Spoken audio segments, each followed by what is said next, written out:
He has remained active in all kinds of causes throughout his life, but really it is the Port Huron Statement itself that is the reason why we invited Tom Hayden to come here as the person who helped to reintroduce the idea of participatory democracy to people who had been shut out of the political process. Please welcome Tom Hayden. I'm sort of an outside listener more than an outside agitator, and very uncomfortable to arrive here from California, admiring all that you've done this year and over the years, but particularly this year, and not having a chance to hear your voices, your questions, your comments, your feedback, but just walking into a hotel room to speak. So forgive me if I just share some random responses to what I think might be some of your questions. There's a couple of workshops in the morning that will be more open forums and discussions, and I would love to see you there.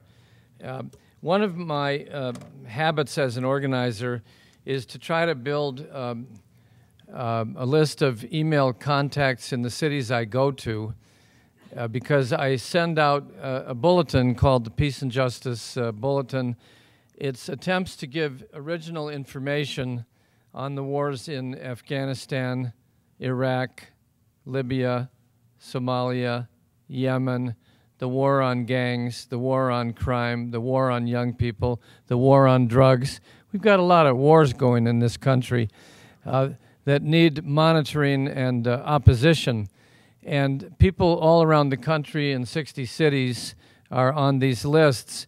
I won't give them to any other organizations or individuals. I won't send them to anybody, but you'd honor me if you would take this and circulate it, and whatever hand you use to write, be a little careful. It becomes difficult to read the handwriting when people go into their addresses. You notice that?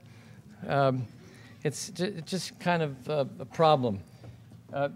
Secondly, I just wanted to say that I try to leave behind books, really cheap books, at about 10 or 20% of the publisher's rate, and they're outside, and I'll be glad to try to come outside after this, and I hope that you'll buy the book so you can take home something in the way of further material to study. I wanted to also thank very much the Call for Peace Drum and Dance Company, wherever they are. Thank you again.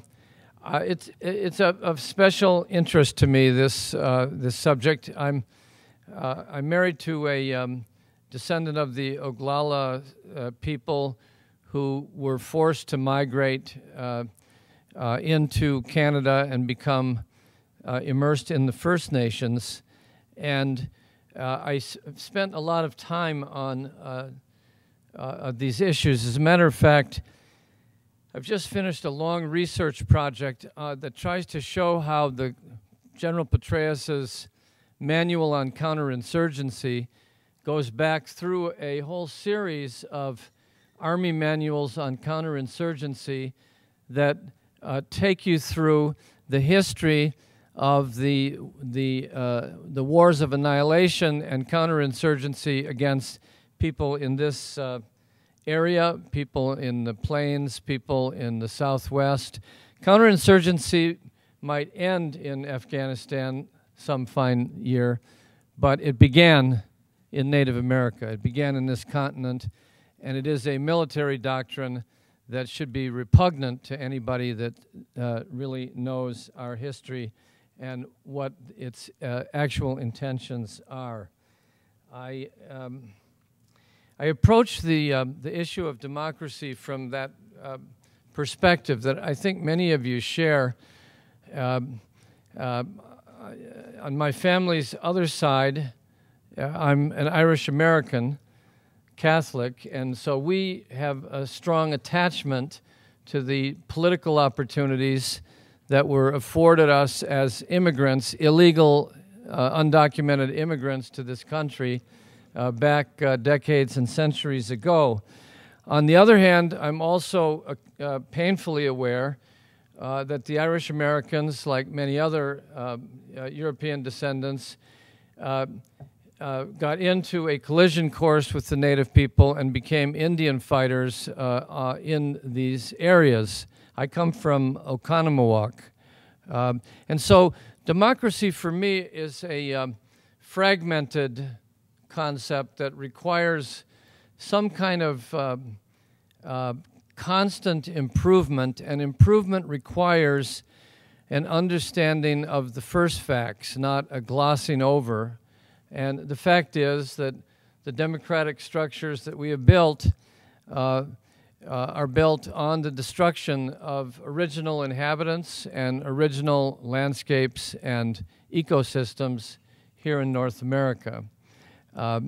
Anything less than that understanding will result in a continuation of the democracy that some of us are proud of and the rest of the world is very skeptical of. So it's just as a practical matter, I think we have to have that historic understanding. Now, my family comes from Oconomowoc. I tried to see it today. Paul had to go shake some hands. Good for him.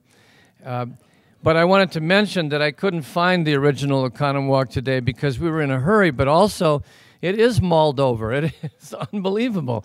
Every time I go there, there's a new strip, very handsome buildings. They seem to have been put in last night, though. There's a kind of a very glossy modernism about them. And because my family came from Oconomowoc, and I spent all my summers here growing up before graduating at the University of Michigan, I was very much immersed in some parts of the state's political history, especially populism, and my family would divide fairly evenly between Joseph McCarthy and Robert La Follette types. So I would be, I guess, if I was among you this past year, you'd put me down as an undecided voter if you didn't know anything about me, looking at the demographics. And I do think that this conflict between progressive and reactionary forms of populism should be at the heart of politics, and certainly has always been at the heart of social movements. In my study and participation in social movements, I've developed a little theoretical description, but it always ends in these two forms of populism. They begin in mysterious ways at the far margins of the social order. They arise and go through trials before they pass through transformative moments and enter the mainstream and slowly march towards majority status.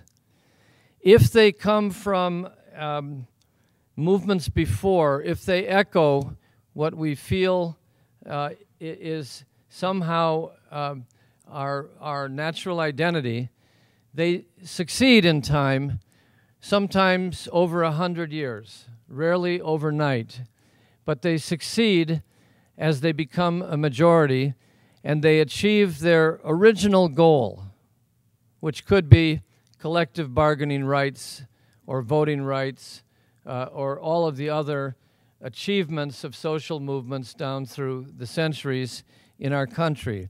And at precisely the moment they achieve their goal, they are met with new quandaries because, on the one hand, the movement itself divides between pragmatic people who want to secure the victory and people who've been radicalized by the process and now want more than the right to vote, more than a cup of coffee, etc.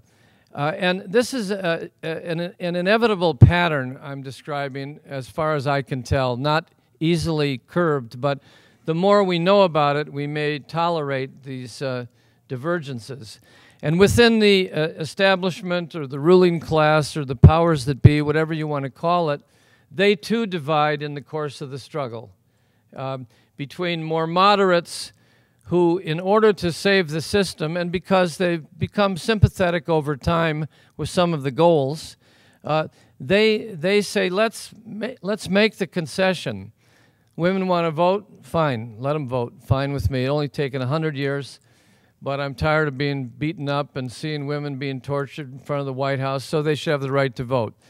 The other side of the divide in that Machiavellian ruling circle are the absolutists, the fundamentalists, who believe that every concession to the democratic social movement is a loss of their status, a loss of their power, a loss of their future, and therefore they fight even more intensely than they did before when they were certain of their comforts. They form a ferocious counter-movement that attempts to attack the achievement and to roll it back. And while that happens, the movement itself is subject to being fragmented by victory. And is this familiar to anybody in Wisconsin? I don't think it's universal to the whole earth, but it is my experience that when you win, your base can demobilize or split, and the other side can become more extreme or intense because they've perceived that they have more to lose. That's the story of the Tea Party's rise and its Confederates going back over time because they are obviously trying to roll back laws achieved long ago in Wisconsin, Ohio, Michigan, and elsewhere, but also laws achieved in the 1960s. In California, public employees were not recognized until the 1960s, but also laws that go back to the earlier 60s and back to the 30s and back to the populist movement, back to the days when labor was considered a conspiratorial and illegal form of association. So somehow the counter movement has, in my experience, more intensity and more memory, perhaps because it has more institutional backing and more money than the social movement, which is apt to fragment. And so the struggle for memory as a precondition for a better future becomes more and more and more important to me. It's not a matter of my getting older and seeing 50 years behind me. It's more a matter of knowing that movements are built upon previous movements, and that there are some who want to eliminate that memory, so we have to start from scratch, as I pretty much did 50 years ago. There are others who want to glamorize it and make it a legacy that everybody bows to. There are others who I think of as the politicians of memory, who want to manipulate the achievement and name highways after it, if you know what I mean. I came here in 1961 to a student meeting, and I was transformed in the mystical way that I have mentioned to you by the encounter I had with African-American students from the South who were looking for allies in the North. At the time, I was a student editor, University of Michigan, and close to friends of a lifetime from the Daily Cardinal. And it was this encounter as a young man that I think made me the kind of radical thinker and activist, and above all, investigative reporter, I guess, that I still am today.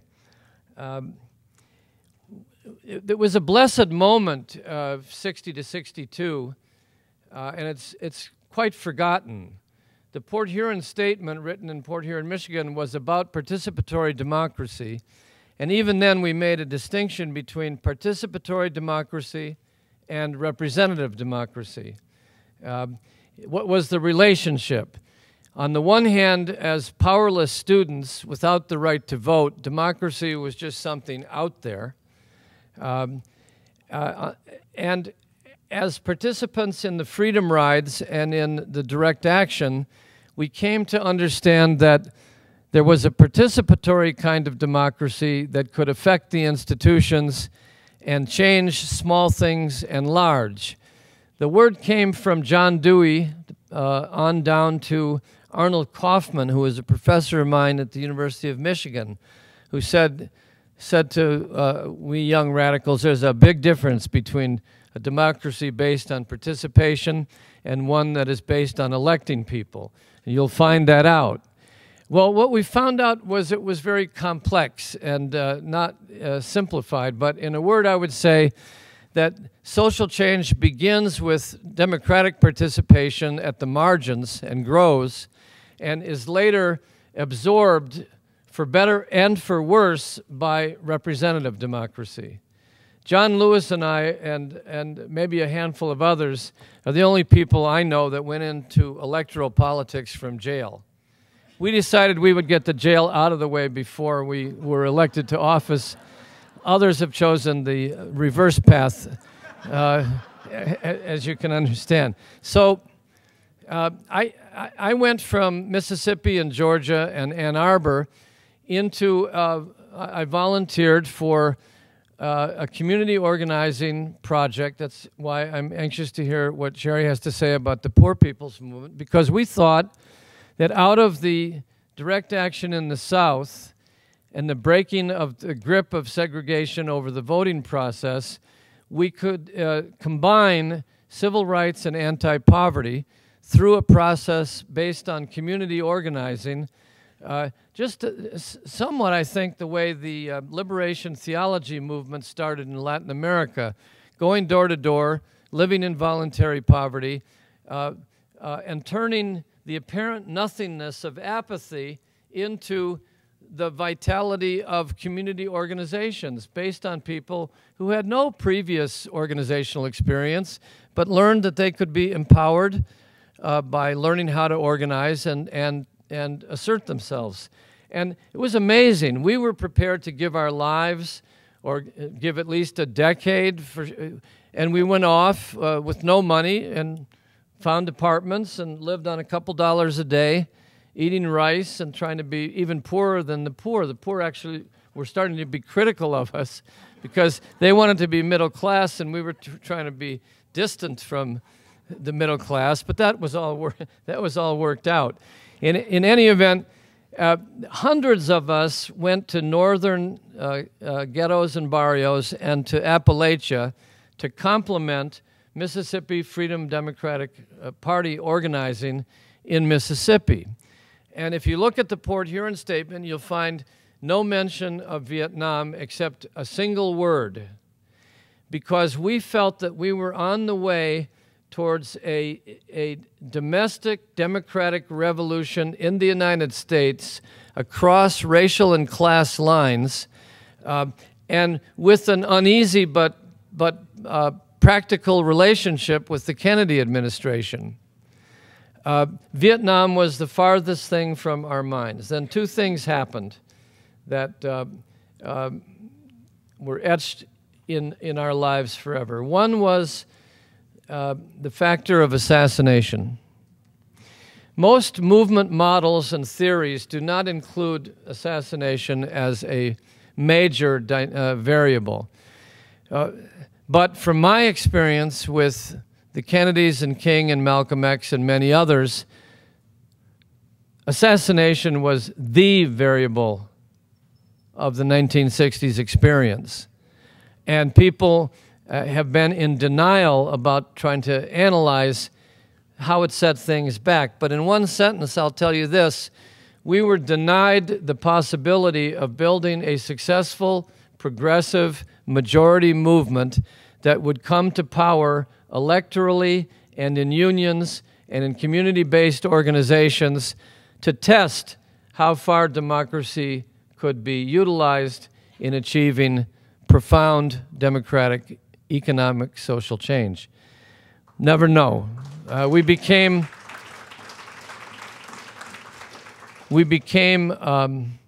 might-have-beens. The second thing that we were blind to, I should have learned from William Appleman Williams' books and lectures that the unique character of America is its so-called frontier culture, expansion culture. Those are fairly antiseptic words for killing and plunder and robbing and thieving, but you know what I mean. His theory in a nutshell was that the United States had the unique opportunity to divert class and social conflict by channeling people on the frontier all the way across the Indian Wars to the West Coast, then to Japan, all the way to the wars of my lifetime, which seem very much to me broken treaties and violent genocidal attacks on native people organized in tribal societies, from Vietnam to Iraq to Afghanistan to Libya to Yemen to Somalia. So it's not over, but Vietnam was unexpected. I actually believe now, having studied it for 50 years, that it was a tactical maneuver. Other people think it was the nature of our system. I just don't know. But what happened in '64 is our hope and dream for a progressive majority was demolished by two things: the refusal of the Democratic Party, despite Wisconsin's objections, to seat the Mississippi Freedom Democrats, and in the same month, the Tonkin Gulf operation that was secretly held from the American people for years that sent us into Vietnam. We did not know in 1964 that 100 or 150,000 of us would be facing a draft in 1965. And so any hope of civil rights in the North or economic progress against poverty evaporated because simply because of the diversion to war and the absorption of funding that could have been used at home into the machinery of death of so many tens of thousands of people. And to put this in perspective, we have to ask whether the same thing is not happening today.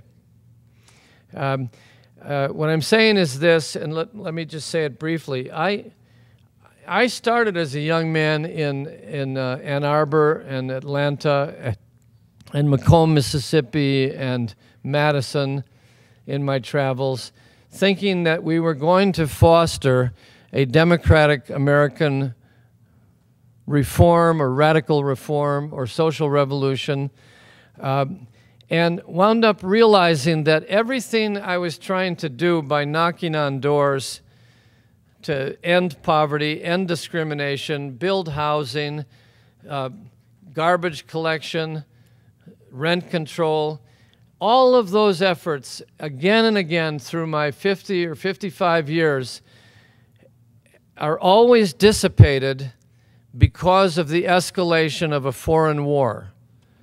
Like nowhere else on the planet is there a country which, with so much democratic potential, that is somehow, I'll leave it to you to analyze why, but it somehow always squanders its potential on war. So what I would add to the issues that were raised this summer, and I followed Wisconsin from afar by phone, and I chose not to come here after being asked to because I thought the outside agitator thing would be probably a foolish diversion. But now I'm here. I want to say there'll be no solution to the budget problems of Wisconsin or California without an end to the war in Afghanistan and Iraq.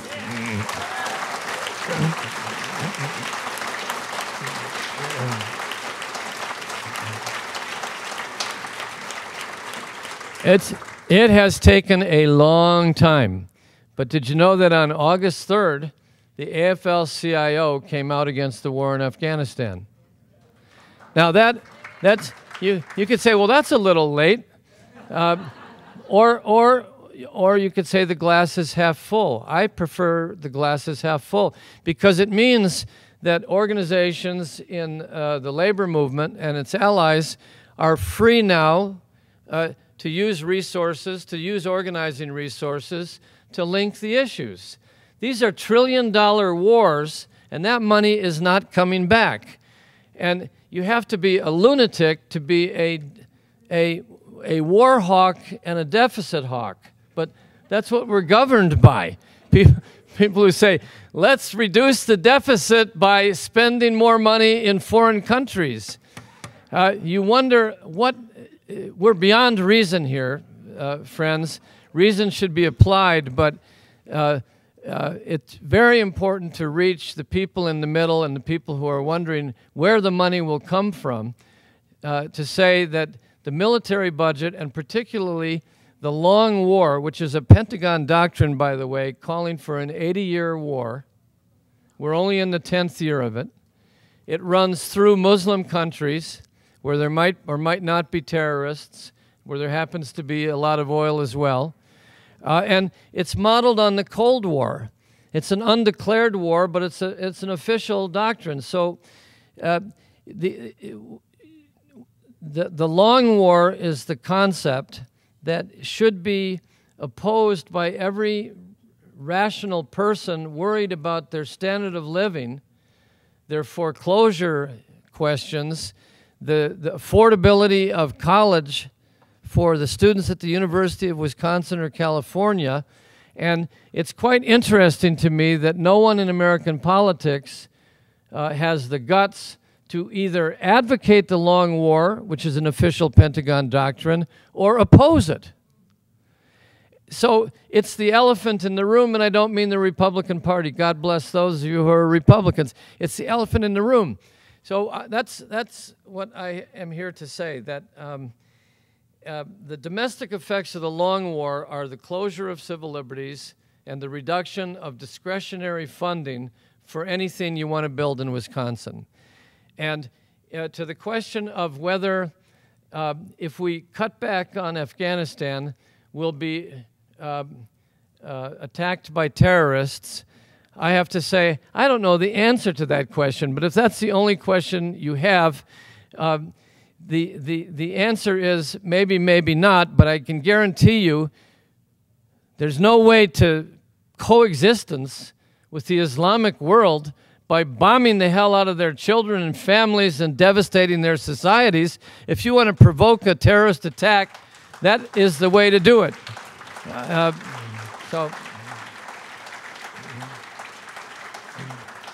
So it's going to be a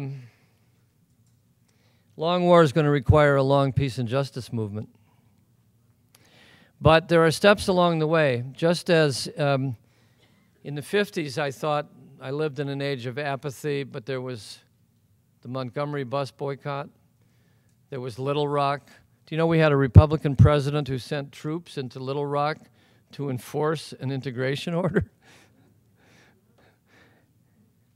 But I was brainwashed into thinking, even though I was part of the Beat generation, that it was a time of apathy.